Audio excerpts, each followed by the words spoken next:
প্ৰায় এমাহমানৰ মূৰত আকৌ এটা নতুন মিনি ব্লগ লৈ আহিলোঁ। আজিৰ মিনি ব্লগটো এনেধৰণৰ। ৰাতিপুৱা সোনকালে শুই উঠি কেনে এতিয়া মৰ্ণিং ৱাক কৰিবলৈ ওলাই দিলোঁ আৰু ওলাই আহি কেনে পাই গ'লোঁ খালৰ পাৰ আৰু খালৰ পাৰ 360 ভিউ এটা দেখুৱাই কেনে মই আহিলোঁ ঘৰলৈ আৰু ঘৰত আহি কেনে পাতুল গুটি পাত হাতত লৈ এতিয়া কেৰ্কেটুৱাই খেদিব লাগে।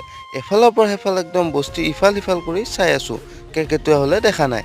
অৱশেষত এটা দুটাকৈ তিনিটামান কেৰ্কেটুৱা দেখি দিলোঁ আৰু বাতুল গুটি পাত ৰেডি কৰি কেনে এতিয়া মাৰিব লাগে আৰু বাতুল গুটি পাত লৈ কেনে মই এইফালৰ পৰা মাৰি গৈ আছোঁ।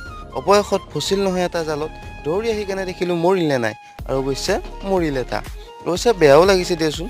তো কেৰ্কেটুৱাটো পেলাই দি কেনে আহি দাঁত ব্ৰাছ কৰি ল'লোঁ।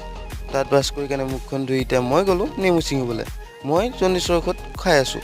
আপোনালোকক মিনি ব্লগ বনাই কেনে দেখুওৱা হোৱা নাছিলে আৰু জণ্ডিছৰ ঔষধটোৰ কাৰণে যিহেতু নেমু ৰস বা কিবা কিবি লাগে, চ' গোটাইখিনি ঔষধ মিলাই কেনে খাই দিলোঁ আৰু এতিয়া আমি এইখিনি লৈ কেনে স্কুলত থ'ব গৈ আছোঁ। আজি মিনি ব্লগটো ইমানেই আছিল।